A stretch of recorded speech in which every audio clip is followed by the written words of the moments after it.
মাননীয়া শুভনন্দন, পরিযায়ী শ্রমিক বলছিলাম। তো আপনি শুনলাম আপনার 5,000 টাকার ব্যাপারটা। তো 5,000 টাকা করে যে দিচ্ছেন 12 মাসে হয় 60,000 টাকা। তো আপনার ইলেকশনটা হচ্ছে ফেব্রুয়ারি মার্চ মাসে। তারপরে ভগবান না করুক আপনি যদি না থাকেন পরে, তাহলে কে দিবে? আমরা যে এখানে কাজটা সবকিছু ফেলে রেখে চলে যাব। এই যে 2টো রুম নিয়েছি, একটা এই যে 2টো, ঠিক আছে, 2টো রুমের ভাড়া হচ্ছে 12,000 টাকা মাসে। তো আমরা পুরো ফ্যামিলি মিলে 75 থেকে 80,000 টাকা কাজ করি এখানে।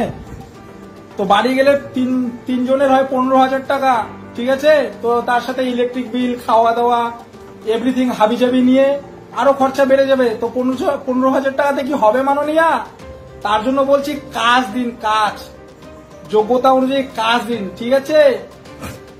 বিশ্বাস না হলে নিউ কোচবিহার স্টেশনের বৃহস্পতিবার আর শনিবার গিয়ে একটু 3:15টার দিকে দাঁড়িয়ে থাকবেন, তাহলে দেখবেন কতগুলো মানুষ ডেইলি রাজস্থানে আসছে, ঠিক আছে মাননীয়া। আপনার কাছে বিনীত নিবেদন, যোগ্যতা অনুযায়ী কাজ দিন, ঠিক আছে।